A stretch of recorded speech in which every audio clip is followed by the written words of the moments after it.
Maswerteng araw sa lahat ng taga-subaybay ng Moment by Rian Podcast Vlog. Sa video ito, pag-uusapan natin ang isa sa pinaka-importanting talakayin para sa 2026 Year of the Fire Horse. Ito ay walang iba kundi ang pinaka-maswerteng wallet po para sa 2026. Yan at iba pang bagay na may kinalaman sa maswerteng wallet ng taong 2026 ang ating pag-uusapan dito lang sa channel. Na kung positibo ka sa lahat ng bagay at may diskarte ka sa buhay, ikaw ay swerte. Siya si Rian, pwede mong kaibigan. Laging masaya at malawak ang isipan. Kaya maiibigan mo ang nilalaman ng kanyang mga adiyang may kapul. Gaya ng mga nasabi ko sa mga nakalipas na aralin patungkol sa 2026 Year of the Horse, ang mga gabay na ibinabahagi ko for this year ay idedepende natin sa kung anong animal sign ka na taon, including ang paggamit ng mga masiswerteng kulay. Kaya naman para sa mga naghahanap ng masiswerteng wallet at kulay ng wallet na pwede po ninyong gamitin this 2026, alamin nyo muna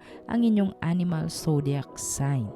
Naibahagi ko na sa inyo sa mga nakalipas na aralin patungkol sa 2026 Year of the Fire Horse na ang maswerteng kulay ay vermilion red.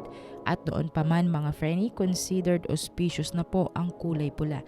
But never kong nire-recommend sa inyo na i-apply ang kulay na yan sa wallet unless proper cure at tamang zodiac signs and element ang tatapat sa inyo. Mas luck booster ka kung natapat sa iyo ang zodiac at gusto mo ng red. Congrats sa iyo, Frenny.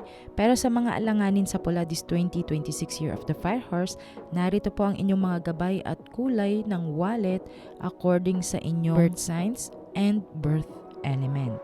Sa kada zodiac sign na meron ng isang tao, ito naman ay napapaloob sa mga elemento. Meron tayong 4 na elemento sa birth signs. Ito ay ang fire element, water element, earth element, at air element. Itinuturo ko sa inyo ngayon ito para mas maintindihan nyo ang kulay na nararapat po sa inyo when it comes to wallet. Uulitin ko, sa wallet na maswerte na kulay ang mga method na sinasabi ko. Kung hindi mo maintindihan, maaari mong ulit-ulitin ang videong ito. Fire element and fire signs. Kung ikaw ay may zodiac signs na Aries, Leo at Sagittarius, ikaw ay napapaloob sa fire element. Uulitin ko, Aries, Leo at Sagittarius, kayo ay under fire element. Dahil dito may passion kayo, energetic at may maggastos. Padalos-dalos na paggastos, kaya naman narito ang mga kulay ng wallet para sa inyo. Number 1, red color. Pasok yan sa inyo to balance the fire energy. Make sure na pula. Pero kapag two-tone naman, dapat may ibang kulay din. For example, mga Frenny, red color sa labas at brown naman sa loob. Pasok yan. Number 2, gold color wallet. Pwede yan sa inyo dahil simbolo nyo yan ng wealth and success. Nag-a-attract po yan sa inyo ng pera. Number 3, brown wallet. Number 4, orange. And number 5, yellow. Sa wallet style nyo naman, mga Frenny, mainam at maswerte ang mga bold wallet, sleek at mga leather type na wallet. Yung may pagka-metallic accent na wallet, pwede rin sa inyo yun. For example, red wallet na leather na may metallic or gold na accent, pwede po yan.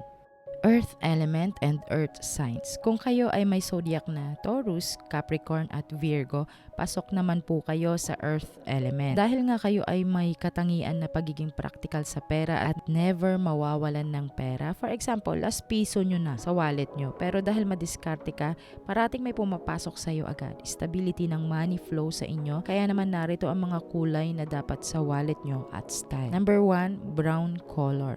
Maswerte sa inyo, stability sa kaperahan ang hatid nito. Number 2, green color. Napakaswerte sa inyo ng kulay na ito, mga Frenny. No words, talagang maswerte po sa inyo. Number 3, beige color. Bumabalanse ito ng money energy nyo. Number 4, earth tones color. Yung mga earth tones na kulay, yan, pwede yan.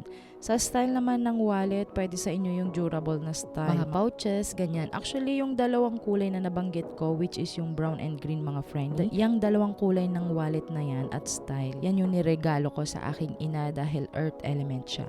Pwede din ang simpleng canvas wallet, basta yung mga pouches kung saan kayo komportable. Yun po ang earth element. Air signs and air element. Gemini, Libra at Aquarius. Yan ba ang zodiac sign mo? Pasok ka sa air element. Magaling ka din humawak ng pera to the point na medyo may pagkakuripot na ang tingin sa'yo ng iba. So narito naman ang mga kulay na dapat sa'yo at pwede sa'yo sa wallet mo. Pwede ka sa blue, mas mabibigyan ka ng kalmadong paggastos pag yan ang gamit mo. Pwede ka sa white color, silver, brown at gray. Yan ang mga kulay na magbabalanse naman sa emosyon mo para hindi ka mapapagastos. For example, galit ka or boring ka. So naisipan mo pumunta ng mall para hindi ka mapagastos. Pag nakikita mo yung kulay ng wallet mo, mapapaisip ka kung bibilhin mo pa ba yun or hindi. Or dala lang ng emosyon mo or excitement mo. Sa style naman mga friendly, pwede sa inyo yung mga slim or yung mahaba. Pwede din yung bifold. Water element and water signs. Cancer, Scorpio, and Pisces. Ikaw ba yan medyo may pagka-sensitive sa pera o sa amount kapag usapan na ang kaperahan? Kaya naman narito ang mga kulay ng wallet na pwede sa inyo. Pwede kang gumamit ng blue, purple, silver, and black wallet. Ang mga ito ay nagbabalanse din ng emosyon mo as underwater element, especially black wallet. Mas protected po yung inyong pera or flow ng money sa inyo kapag kulay black. Sa style naman ng wallet, mas maswerte po kayo sa mga trending ngayon na wallet or yung may mga puff or soft touch na wallet. Pwede din yung velvet wallet na style.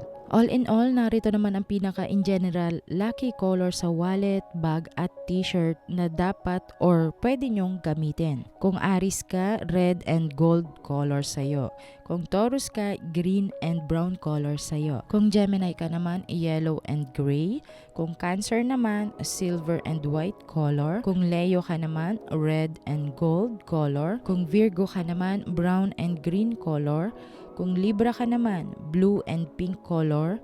Scorpio, red and black. Sagittarius, purple, gold. Capricorn, brown and black. Aquarius, blue and silver. Pisces, green and purple.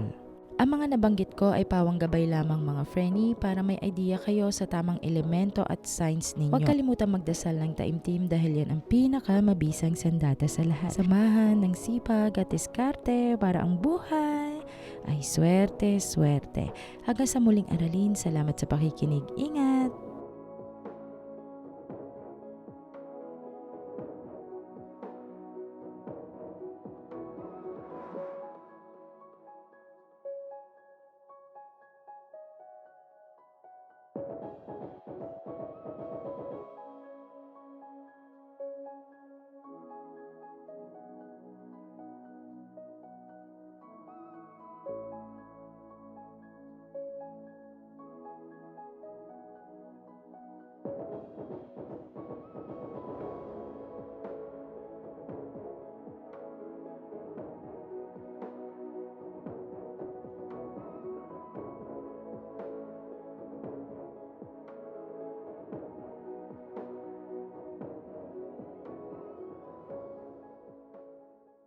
Kaya subscribe na para sa knowledge na sadyang blessing tapos may pa-giveaway pa.